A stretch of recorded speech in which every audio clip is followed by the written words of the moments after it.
A representação mais comum dentro da química são as fórmulas químicas.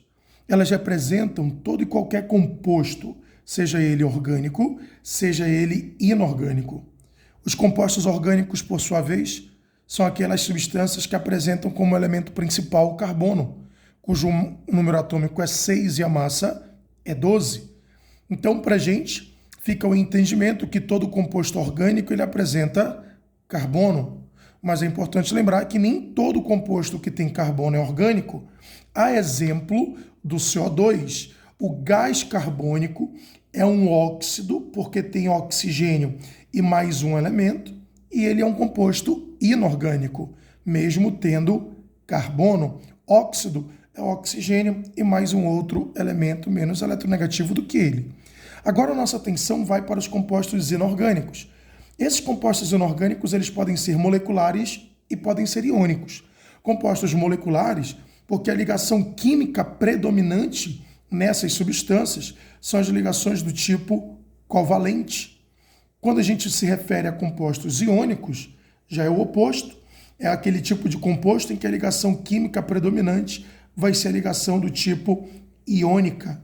Então, composto molecular tem ligação covalente, composto iônico tem ligação iônica. Em termos de compostos iônicos, as fórmulas químicas elas aparecem quase que o tempo todo. Então, por isso, eu coloquei alguns exemplos embaixo aqui para gente. Primeiro exemplo, a gente tem uma estrutura muito comum, a XBY. O A e B são elementos quaisquer e X e Y representam a quantidade dos elementos. Então, a quantidade do A é o X e a quantidade do B é o Y. Quando eu coloco em contato com a água, ou seja, em meio aquoso, ocorre um processo de separação desses íons, lembrando, considerando os compostos como iônicos. O que vai acontecer? Toda vez que a gente tiver um tipo de representação como essa, a quantidade que é do B, o número aqui do B, no caso o Y, ele vai subir para o A. Ele sobe para o A, só que positivo, enquanto que o X sobe para o B, negativo. É por isso que do outro lado a gente vai ter as espécies iônicas desse composto como sendo o A, só que agora a carga dele vai ser o Y, que era do B e subiu para o A, e sempre sobe para o lado esquerdo positivo. Então, o A mais Y em meio aquoso, mais o B, só que agora é o X que sobe para o B, só que ele sobe negativo, também em meio aquoso. O que acontece aqui é que o elemento que está do lado esquerdo, ele vai ficar positivo sempre, e o elemento que está do lado direito também vai ficar negativo, onde a gente lembra que a espécie química positiva é chamada de cátion e a espécie química negativa é chamada de ânion. O exemplo de baixo, também muito corriqueiro nas nossas questões, seja cálculo ou não, a gente tem o A, mais uma vez, está do lado esquerdo, a carga dele vai ser positiva. Mas, Daniel, qual é a carga do A? É o Y, que está fora do parênteses.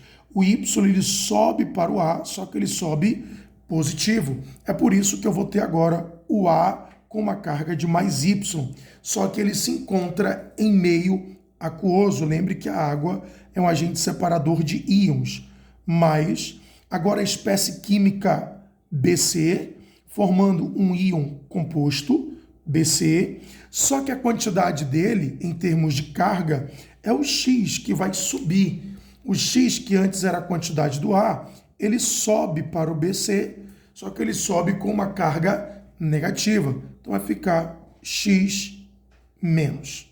Tudo bem? Quando a gente chega nessa situação aqui, lembrando que o BC vai estar em meio aquoso, a gente percebe um dos maiores erros dentro dessas dissociações. É que o aluno ele entende que toda vez que tiver uma quantidade fora do parênteses, ele vai subir. E ele está certo, é claro, mas isso fora do parênteses. O erro é o que acontece no exemplo seguinte. Mais uma vez o A está do lado esquerdo, então ele vai ter uma carga positiva.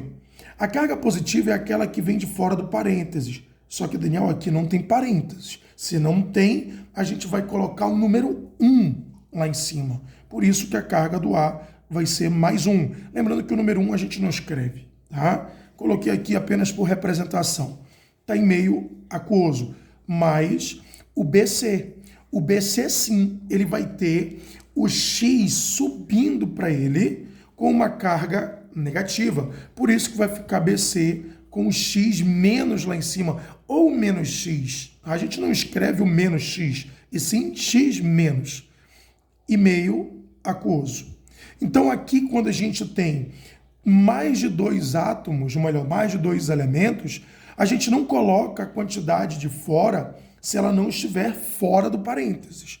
Eu só coloco estando ela fora do parênteses. Aqui está fora do composto, a gente entende que estaria fora da estrutura, mas na verdade essa quantidade Y é a quantidade do C.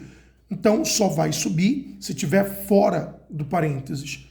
Quando que sobe, mesmo sem ter o parênteses? Quando eu tiver apenas 2 elementos. Tá? Então isso daqui é uma forma muito generalizada de dissociação que você pode usar na estequiometria, pode usar principalmente na eletroquímica também. O que nós acabamos de fazer foram processos chamados de dissociação iônica.